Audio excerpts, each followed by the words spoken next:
frustration to y'all before I climb back here and go to sleep, since I have nothing else to do right now.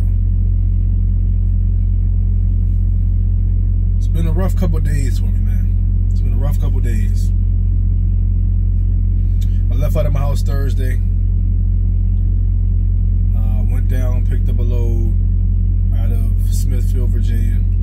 The same place I was at with that video I did with all those little buzzard, vulture, turkey vulture things flying around. Went down there and picked up another load.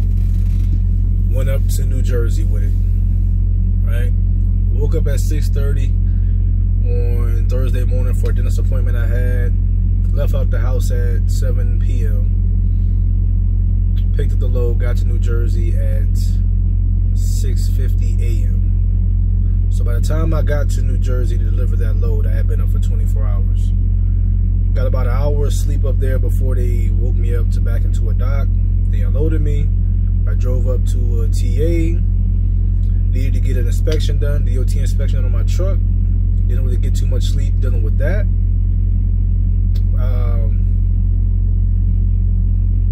Then I had to go pick up the next load. So between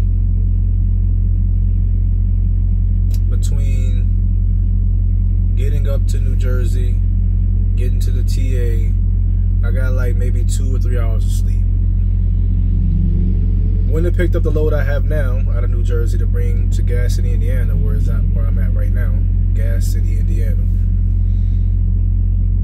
Picked up that load a little after midnight, drove about 3 or 4 hours before I stopped, took a shower and everything. So by the time I got into bed Saturday morning, I had been up for 48 hours with like 3 to 4 hours of sleep. It's a rough little stretch.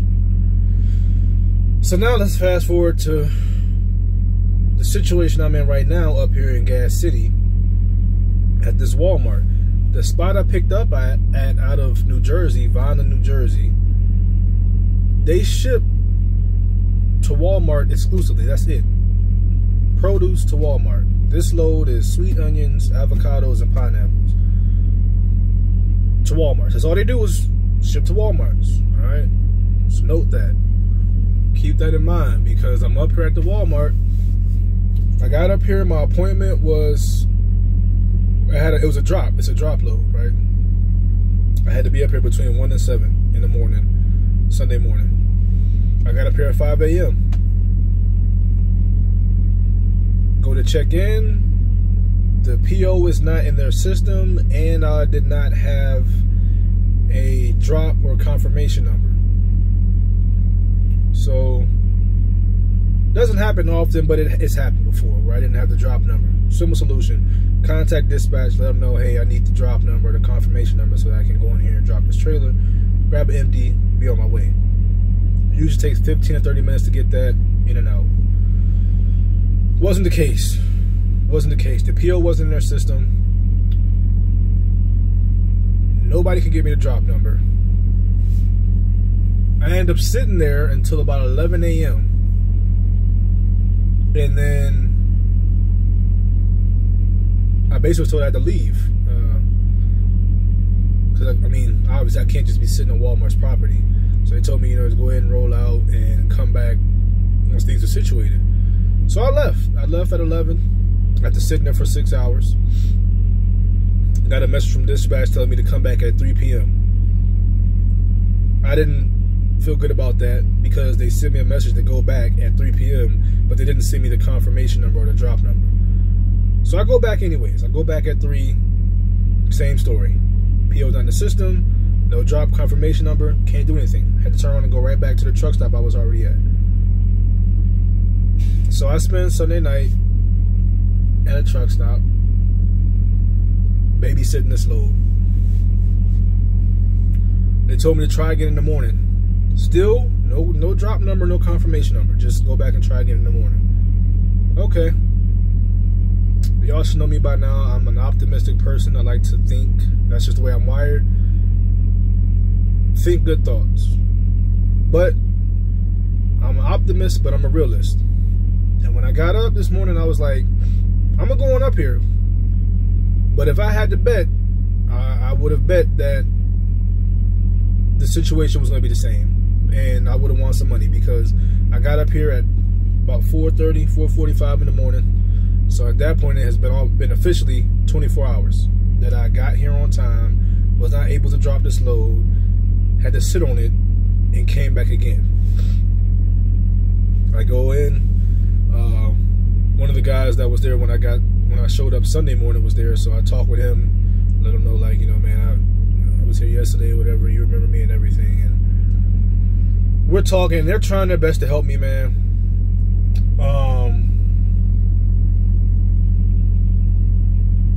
PO's not in the system, still no drop confirmation number. We get dispatch on the phone. The guy in the shack, or the guard shack, his dude's name was Matthew. He actually spoke to the dispatcher, told him what needed to be done, and then that guy relayed that information to sales, who called. But see, I was so frustrated at this point, I got on the phone myself and called the Walmart receiving office to try to schedule a drop, because it's very simple. Problem is, their scheduling system is down. It won't be up until 10 a.m. and they gave me another number to call for customer service, but nobody answered the phone. And that's the same message I just got. Well, I just got a message from dispatch, forwarded from sales, telling me what I already knew. They tried, and they weren't able to get it done either. So it's not a surprise. So now I gotta sit on this load again. The quality control person leaves around noon, and that person's job is to check produce. So if that guy's not there, then they won't accept the load, even though it's a drop, which makes no sense to me. But whatever. So I'm in a rough spot. I gotta sit underneath this load again. It's gonna be 48 hours lost on one load where I did everything I was supposed to do. I picked the load up on time. I got it here safe and sound, didn't crash, didn't turn any product over. Arrived here on time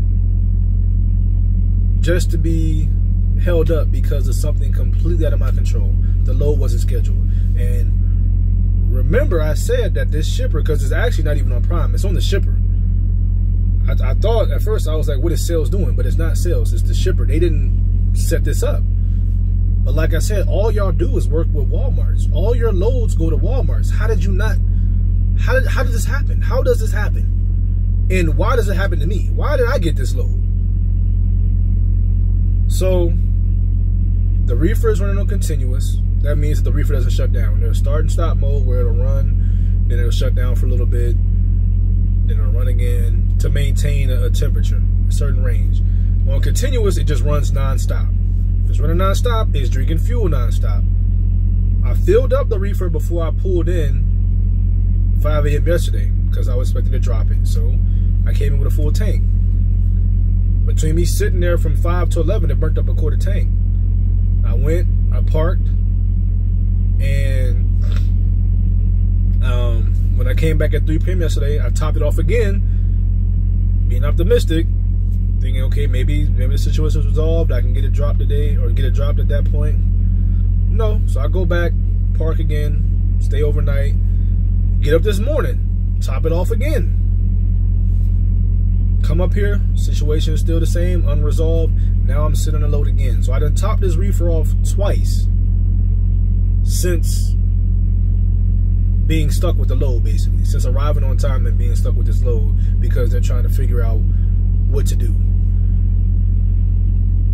So topping it off twice, that's at least a good 50 bucks. And I'm about to top it off again before I drop it off, whenever this gets resolved. Like, it's full right now, but you know, I'm gonna be sitting here for another 24 hours, so it's probably gonna be at about a half a tank, maybe a little than a half a tank.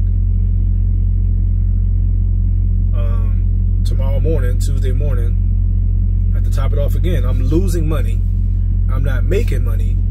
I told them that I needed to get a load, one more load in on payroll on this pay cycle so I can make a profit this week. At this rate, it's not looking like it's going to happen. Now, it's Monday. I texted or I sent them a message like, look, something has to be done. You know, I did what I was supposed to do. I'm losing money. I'm not making money. Y'all are going to have to rectify the situation. Yes, there's going to be layover pay, maybe even detention pay, but that's not going to be enough to offset the money I've lost. I had a pre-planned load when I got here. It was paying like $900 going back to Pennsylvania. Missed out on that because this load wasn't scheduled. They sent me another pre-planned load, paying almost $1,700, picking up today at 10 a.m. Not gonna be able to get that load. To miss out on that. Like I'm gonna need all these chips because I'm losing money and I'm not making money. I need to be reimbursed for the fuel I done spent on this reefer, on the money I done lost, time lost. I'm gonna need $1,600, $1,700, $800, $1,800 minimum to make up for this debacle that's completely out of my control. That's the unfortunate thing about being a driver, man. Like, everybody else can fuck up and it's okay. The only person who's left in flux, left in limbo is us as the driver. If we mess up, it's not cool. And still, even then, the only person, if I mess up, the person who's stuck, the person who's in a messed up situation is me, which is why we don't mess up. We do our best to not mess up because the person who's going to suffer is us as the driver. But everybody else can fuck up. Shipper, receiver, sales department, dispatchers. Anybody else can mess up, and it's cool because at the end of the day, the only person that has to deal with the consequences is going to be the driver. The only person going to lose money is going to be the driver. And this shit is old, man. Like, and to be fair, I've never dealt with anything like this before. The only similar situation I've dealt with like this was resolved within 15 to 30 minutes. Been sitting on this load for over 24 hours already, and at this rate, I'm going to be sitting on this load for another 24 hours, unless we can figure something out. So, hopefully, they get something figured out. Maybe I can take it to a yard and drop it. Maybe they can switch up loads with another driver. I don't know, but whatever it is, hopefully they can get this shit resolved. But I'm about to climb back here and go to sleep, man, because I have nothing else to do. I'm frustrated, I'm pissed, and I just wanted to vent my frustration to y'all. So, thanks for listening. Y'all know what it is, as always. Till next time, y'all be easy.